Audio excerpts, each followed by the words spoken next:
Halo semuanya, kita semua pasti setuju ya, olahraga itu seru, bikin sehat. Tapi, pernah nggak sih kepikiran kalau di balik semua keringat dan sorak-sorai itu, ada kekuatan super yang, ya, beneran bisa mengubah dunia? Jadi, apa sih kekuatan super di balik permainanmu? Kelihatannya simpel ya pertanyaannya, tapi coba deh bayangin sejenak. Setiap kali kamu nendang bola, setiap ayunan raket, bahkan setiap langkah lari, itu semua tuh ternyata bagian dari sesuatu yang jauh lebih besar. Dampaknya bukan cuma buat badan kamu sendiri, tapi bisa sampai menyentuh denyut nadi dunia. Yuk kita bahas lebih dalam. Sebuah gol itu kan bukan cuma angka di papan skor kan? Itu tuh ledakan emosi, simbol kemenangan bareng-bareng, dan energi positif yang nular banget. Nah, energi inilah yang jadi bensin kita buat bikin perubahan nyata di luar sana.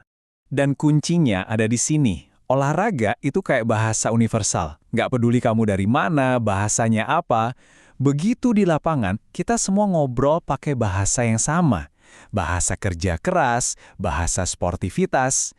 Dan ini teman-teman, adalah fondasi yang super kuat buat sebuah misi global.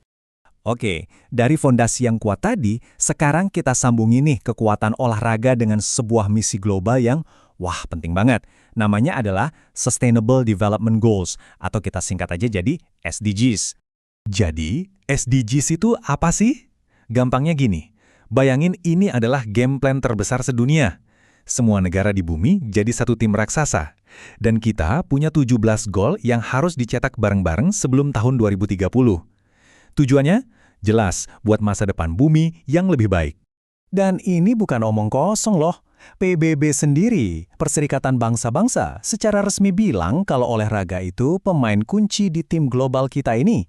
Ini pengakuan resmi.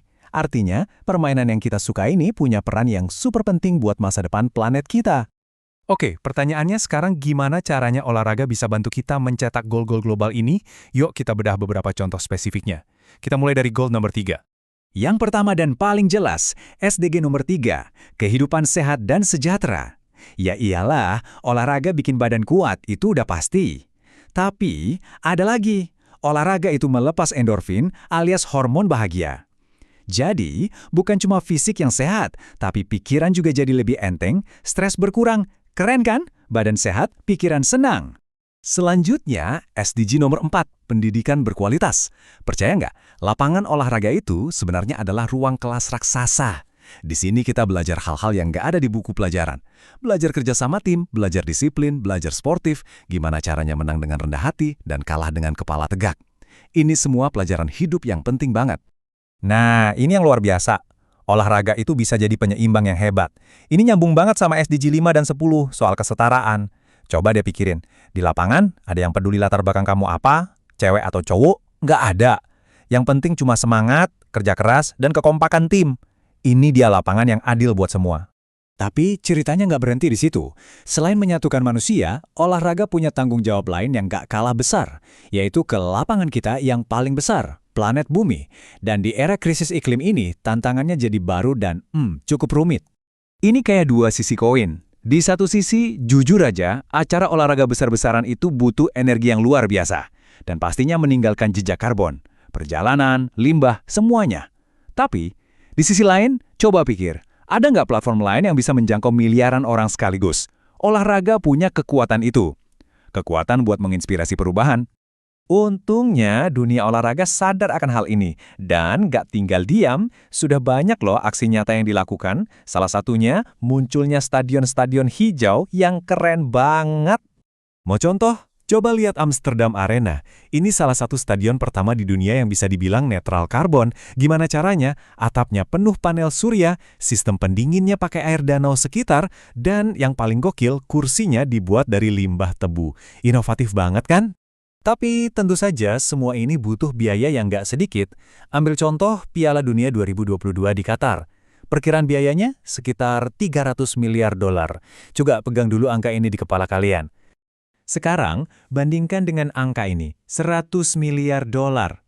Ini adalah jumlah yang dijanjikan negara-negara maju setiap tahun buat bantu negara berkembang mengatasi krisis iklim. Janji yang, ya sering gak ditepati. Lihat bedanya. Biaya satu acara Piala Dunia aja bisa 3 kali lipat dari janji dana iklim global.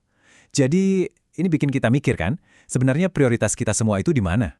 Oke, setelah melihat gambaran besarnya yang kadang rumit, yuk kita tarik lagi fokusnya kembali ke kita masing-masing. Karena ternyata setiap gerakan kecil kita itu punya arti yang besar. Jadi, lain kali kamu main futsal, lari pagi, atau sepedaan, ingat ini, kamu itu bukan cuma lagi olahraga, kamu itu agen perubahan. Bagian dari tim dunia yang lagi berjuang bareng-bareng. Setiap tetes keringatmu, setiap tawa bareng teman satu tim, setiap kali kamu belajar kerjasama, itu semua adalah kontribusi nyata. Kontribusi untuk tujuan yang jauh lebih besar dari sekedar menang atau kalah. Kamu ikut membangun dunia yang lebih baik. Jadi pertanyaannya sekarang buat kita semua, setelah semua piala diangkat dan pertandingan selesai, gol terpenting apa yang akan kita cetak selanjutnya? Bukan di lapangan, tapi untuk masa depan planet kita bersama. Apa gol kita selanjutnya?